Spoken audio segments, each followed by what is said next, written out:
প্রত্যেকটি খেলায় যে কোনো দল বা ব্যক্তির একটি লক্ষ্য থাকে, তা হলো জয়লাভ করা। এই জয়লাভ করতে হলে প্রত্যেক খেলোয়াড়কেই খেলার মাঠে শরীরের ঘাম ঝরাতে হয়, করতে হয় আপ্রাণ চেষ্টা, তবেই জয়লাভ করা যায়। ক্রিকেটেও এর ব্যতিক্রম নয়। সাধারণত কিছু ক্রিকেট ম্যাচে দেখা যায় খুব সহজে একটি দল জয়লাভ করে। ওভার শেষ হওয়ার আগেই, এমনকি 10-15 ওভার বাকি থাকতেই জয় নিশ্চিত হয়ে যায়। কিন্তু কিছু ম্যাচ আছে যেখানে কোনো দলই যেন পরাজিত বরণ করতে চায় না। সে সমস্ত ম্যাচে জয় নিশ্চিত করতে ম্যাচটির শেষ বল পর্যন্ত অপেক্ষা করতে হয়। এর ফলে খেলোয়াড়রা এবং মাঠে থাকা দর্শকেরা যেমন থাকেন এক চরম উদ্বেগ উৎকণ্ঠার মাঝে, তেমনি ক্রিকেট উপহার পায় কিছু রোমাঞ্চকর মুহূর্ত। এমনই 5টি টি20 ম্যাচ নিয়ে আমাদের আজকের আলোচনা। চলুন চোখ বুলিয়ে নেই সেই 5টি ম্যাচ থেকে। নাম্বার 5, ভারত বনাম শ্রীলঙ্কা 2010। টি20 ক্রিকেট ফরম্যাটে সব ম্যাচের শেষ বলে ভারত বেশ কিছু রোমাঞ্চকর জয় ছিনিয়ে নিয়েছে, কিন্তু সেবার ঘটেছিল ঠিক উল্টোটা।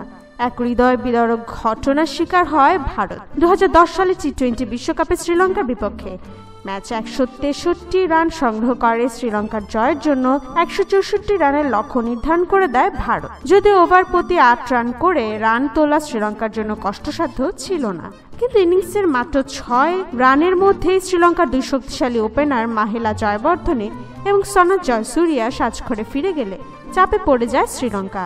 সেই অবস্থা থেকে শ্রীলঙ্কাকে একটু একটু করে জয়ের দিকে এগিয়ে নিয়ে যায় মিডল অর্ডারের ব্যাটসম্যানরা।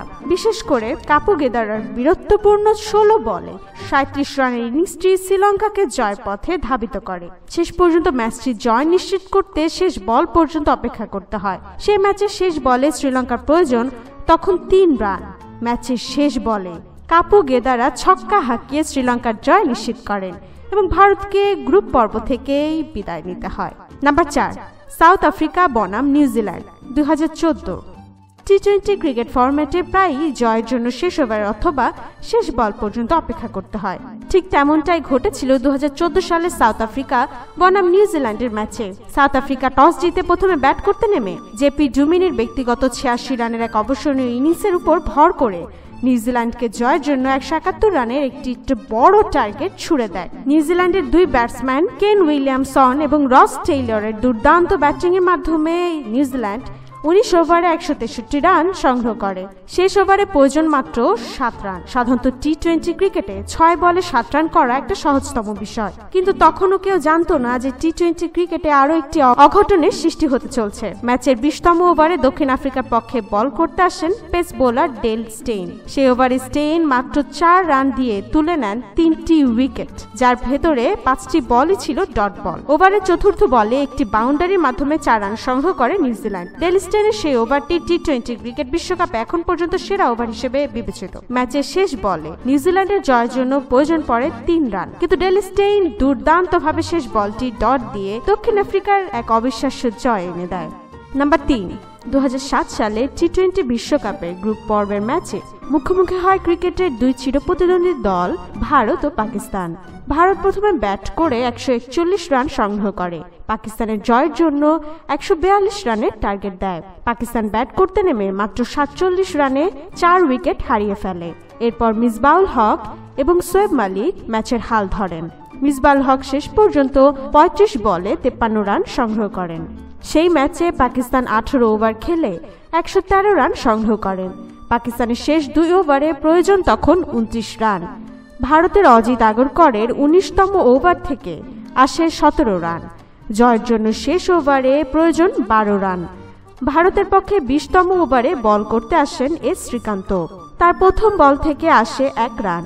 দ্বিতীয় বলটি ছক্কা হাঁকান মিসবাউল হক। সেই ওভারের তৃতীয় বল ডট যায়। চতুর্থ বলটিকে লং অন দিয়ে 4-এ পরিণত করেন মিসবাউল হক।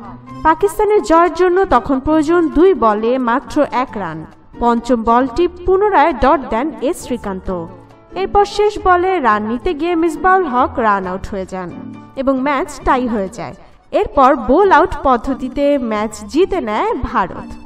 নাম্বার 2, ইংল্যান্ড বনাম নেদারল্যান্ড 2009।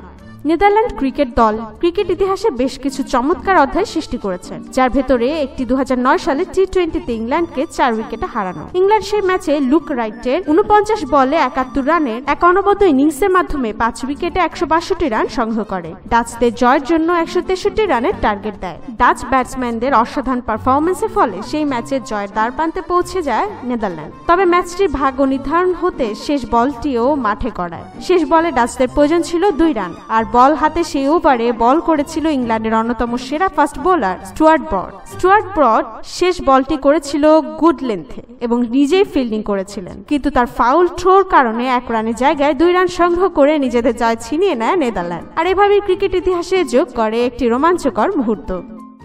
নাম্বার 1, বাংলাদেশ বনাম ভারত 2016। ওভারের শেষ বল কিংবা শেষ ওভারে বাংলাদেশ বেশ কয়েকটি ম্যাচ হেরেছে, তবে এই সকল হারগুলোর মাঝে সবচেয়ে হৃদয় বিদারক হচ্ছে 2014 সালে পাকিস্তানের বিপক্ষে 2 রানের এবং 2016 সালে টি-20 বিশ্বকাপে ভারতের বিপক্ষে 1 রানের হার। যে হারের কথা বহু বছর মনে থাকবে বাঙালি ক্রিকেটার দর্শকদের। 2016 সালে টি-20 বিশ্বকাপে টাইগারদের অসাধারণ বলের ফলে ভারত 20 ওভারে 146 রান সংগ্রহ করে। বাংলাদেশের জয়ের জন্য 147 রান একটি সহজ লক্ষ্য সেট করে দেয় ভারত। ম্যাচের প্রথম অংশে তামিম ইকবালের 35 রান এবং দ্বিতীয় অংশে সৌম্য সরকারের 21 রানের উপর ভর করে 19 ওভার পর্যন্ত খেলে বাংলাদেশ 136 রান সংগ্রহ করে। শেষ ওভারে জয়ের জন্য প্রয়োজন 11 রান। উইকেটে ছিলেন মাহমুদুল্লাহ এবং মুশফিকুর রহিম। ভারতের হয়ে শেষ ওভারে বল করতে আসা হার্দিক পান্ডিয়া প্রথম বল থেকে 1 রান সংগ্রহ করেন মাহমুদুল্লাহ। দ্বিতীয় এবং তৃতীয় বলকে 4-এ পরিণত করে চতুর্থ বলে বাজেভাবে আউট হয়ে যান মুশফিকুর রহিম। এরপর পঞ্চম বলে মাহমুদুল্লাহ রিয়াদ 6 মারতে গিয়ে আউট হয়ে সাজঘরে ফিরে গেলে উইকেটে আসেন মুস্তাফিজুর রহমান। শেষ বলে তখন প্রয়োজন মাত্র 2 রান, কিন্তু শেষ বলে রান নিতে গিয়ে মুস্তাফিজুর রহমান রান আউট হয়ে যান। ফলে ভারত শেষ বলে 1 রানের এক ঐতিহাসিক জয় পায়। এই ছিল টি-20 ক্রিকেট বিশ্বকাপের শেষ বলে 5টি ঐতিহাসিক জয়। এর মাঝে আপনার দেখা ম্যাচটি কমেন্ট করে আমাকে জানান, আর ভিডিওটি ভালো লাগলে লাইক দিবেন, আর স্পোর্টস অ্যান্ড এন্টারটেইনমেন্ট চ্যানেলটিকে সাবস্ক্রাইব করে বেল বাটনে ক্লিক করুন।